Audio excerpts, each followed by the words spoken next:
Hi, I'm Eric Kurland from 3D Space, the Center for Stereoscopic Photography, Art, Cinema, and Education. We're the Museum of 3D in Los Angeles. And I want to thank the Niles S&A Silent Film Museum for inviting me to give this presentation today. I want to talk to you a little about the history of 3D in the 20th century and one of my favorite 3D viewers, the Viewmaster. Now, I'm sure a lot of you grew up with Viewmaster toys. And in fact, this is my original Viewmaster from my childhood in the 1970s. But the history of the Viewmaster actually goes all the way back to the 1930s, when a German immigrant named William Gruber designed a new version of what had been a really popular form of entertainment in the Victorian period, the stereoscope.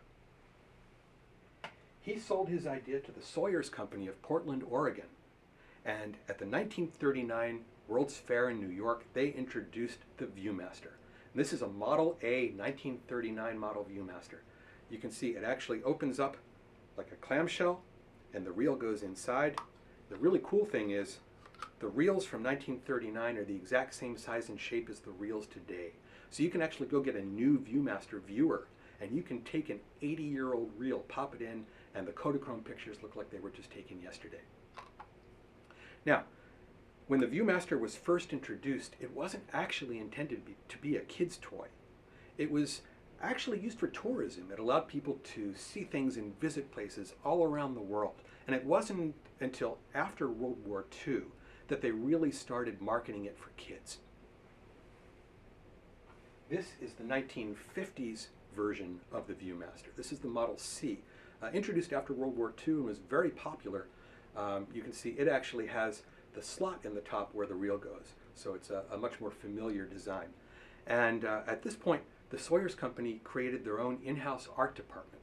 And you may remember from your childhood seeing reels that had diorama scenes with sculpted figures, like the ones here in the display cases around me. These figures are from cartoon reels of the 1950s, 60s, and 70s. These were sculpted by an artist named Joe Liptak. But the first artist who worked at Sawyer's was a woman named Florence Thomas. And I want to show you a few of the holiday-themed reels that Florence Thomas designed. Here you can see Florence Thomas in the art studio at Sawyer's in Portland, Oregon. This gives you a good idea of the scale of the dioramas that she created. In order to create the Viewmaster reels, the photographers would take a left-eye picture of the scene and then move the camera slightly to the right and take another picture from the right eye point of view. Florence Thomas created sculpted illustrations for many children's stories, including this holiday favorite. You know Dasher and Dancer, and I'm sure you know Rudolph the Red-Nosed Reindeer. You're probably most familiar with the 1964 stop-motion animated TV version of the story that features the song by Johnny Marks. Or maybe you know the 1949 Gene Autry recording of that song. But what you probably don't know is that the original story of Rudolph the Red-Nosed Reindeer was written by Robert L. May for the Montgomery Ward department store, which distributed it in their holiday gift book in 1939. May's sister was married to songwriter Johnny Marks, who wrote the song in 1948. The song became so popular that the Sawyer's Company licensed the story from May and released this reel dated 1950 to tell the story. Rudolph the Red-Nosed Reindeer. The day before Christmas, the young reindeer were having a grand time. They were playing, but they wouldn't let one little reindeer play with them. They called him names. "Look at Rudolph with his big, red, shiny nose." Rudolph cried. He wished his nose was like the others, small and brownish, not shiny. Rudolph hoped that Santa Claus, who was already packing his sleigh, would remember what a good little reindeer he had been all year, even though his nose did look funny. Everybody looked so happy as they helped Santa, except Rudolph, who stood back and looked very sad. "Why is my nose so red and shiny?" Rudolph sobbed to himself. That Christmas Eve was very foggy and very, very dark. Santa and his reindeer couldn't go fast and were having a hard time finding their way. They tangled in the treetops and barely missed hitting a four-motored plane. Inside the house, Santa tripped and stumbled in the dark. He could scarcely see to choose the right presents, until he came to the room that was lighted by sleeping Rudolph's big red shining nose. Santa woke Rudolph and said, "You can save the day for me by lighting the way through this terrible fog. The children will get their presents in time after all." Rudolph was very happy.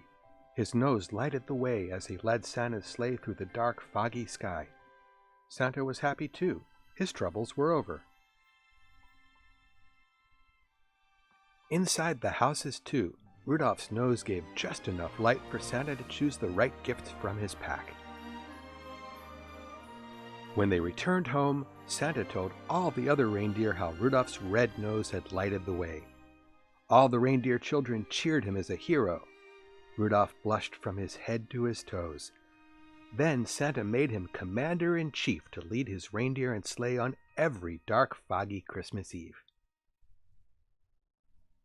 In 1955, Sawyer's revisited the Rudolph the Red-Nosed Reindeer story and released this 3-reel set, taking the original reel that they'd created and adding 2 more stories that you've probably never heard before. Rudolph and J. Batty, the Brilliant Bear. One Christmas, Santa Claus gave Rudolph the Red-Nosed Reindeer and Grover Groundhog a new job as detectives. "Every night, most of our entire day's production of candy canes disappears," Santa told them. About midnight, Rudolph and Grover heard a deep voice inside the candy storeroom saying, "Ha ha, I sure love peppermint canes." Grover opened the door quickly, and there in the glow of Rudolph's nose was J. Batty Bear. "He's getting away!" cried Rudolph, as J. Batty bounded out the door and past them. "Lend me your horns, Rudolph," Grover said.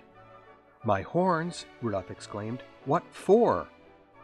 "Look, with a rubber band and a handful of beans and—" Stretching the rubber band around Rudolph's horns, Grover made a fine slingshot. Ping, ping! They pelted the runaway bear with jelly beans. "Yipes!" he yelled, and dropped every cane. Still smarting from the jelly bean bombardment, J. Batty Bear paced up and down in his cave, muttering, "That Rudolph thinks he's pretty smart, but I know how I'll fix him." In his shop, J. Batty started working feverishly. There was a determined scowl on his face as glass tubing, wires, batteries all grew into an odd device. Then a few days before Christmas, he knocked on Santa's door. He had a big box in his hands and a very wise look on his face. "I've come on business, Santa," J. Batty said. "Business that will put a certain red-nosed reindeer out of business." He unpacked the box, wrapped red tubing around himself, and attached a control box. "Now watch," he said, and flicked a switch. Suddenly he was floating and glowing like a Christmas candle. Santa scratched his head and said, "It is spectacular, and it just may make Rudolph out of date." Rudolph dropped his head and gulped. "That's all right, Santa. Whatever is best for the team." On Christmas Eve, Santa's sleigh was loaded so heavily with the many toys he had made that the reindeer couldn't budget. And to top it all, J. Batty Bear's neon outfit wouldn't work. J. Batty Bear cried, "Boo-hoo!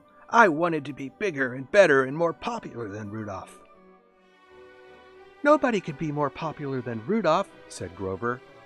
"But if you really want to help—" he whispered into J. Batty's ear. Santa climbed onto the load of toys and called, "Up, Rudolph! Up, Dancer and Prancer!" But the sleigh didn't move an inch. "I'll help, Santa," said J. Batty. "I'll push." That Christmas, through darkness and cold, Rudolph's glowing nose guided Santa Claus to each chimney top. And J. Batty Bear pushed the sleigh with all his might, so that boys and girls everywhere could have a very Merry Christmas. Rudolph and Uncle Bigby, the Blue-Nosed Reindeer. Perhaps because all of his life people had laughed at his blue nose, Rudolph's Uncle Bigby was a rude, crabby old miser. When visiting Rudolph, he sneered, "Merry Christmas! Bah! Humbug!" In fact, he banged his walking stick on Santa's workshop floor and told Santa, "Why you waste your time making a lot of silly toys for children, I'll never know. No kinfolk of mine is going to work in such nonsense. Come, nephew." Head bowed, Rudolph followed his uncle. "Uncle Bigby, I wish you would try to understand how Santa Claus makes children happy," Rudolph said as they trudged across the ice. "Humph," grunted Uncle Bigby. "All I can say is that it's a good thing you left that silly old man who fritters his time away."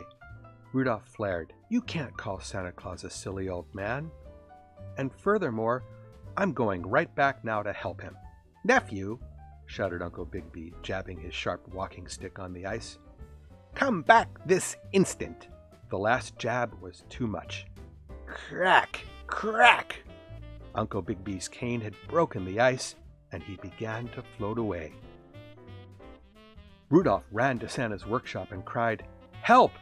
Uncle's on an ice floe! He'll drown!" "Reindeer afloat!" called Santa Claus. "Hitch up the reindeer team! Ho, Dancer! Ho, Prancer!" Soon they were in the air, but Rudolph's uncle was nowhere to be found. They searched until dark. Then Santa told Rudolph to turn his nose on. Its red glow swept the waves like a searchlight. "Santa!" Rudolph cried. "There he is! And a polar bear is after him! We must do something!" In his excitement, Rudolph jumped out of the sleigh and landed kerplunk right on the bear's head, stunning him.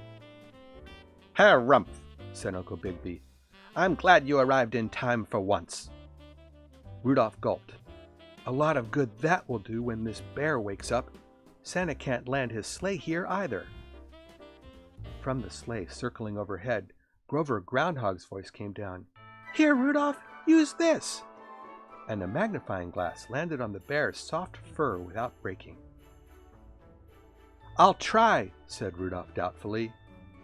"A fine thing," commented Uncle Bigby.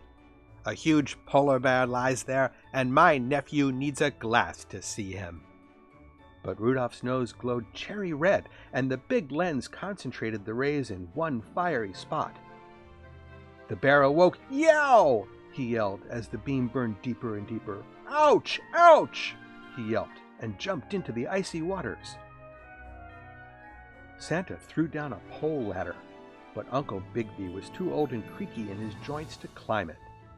Rudolph dug in his sharp little hoofs and called up to the sleigh, "Head for land! We'll ice a plane in!" "Mr. Santa Claus," he croaked, shaking his stick angrily, "if there's one thing I can't stand, it's people not having a Merry Christmas. Furthermore, I insist that you take this money and make some poor children extra happy." Santa winked at Rudolph and made a magic sign. For Santa is a magic man, you know. And all the little elves cheered, for Uncle Bigby's awful blue nose was as red as Rudolph's, though not as shining. I hope you've enjoyed these holiday Viewmaster stories.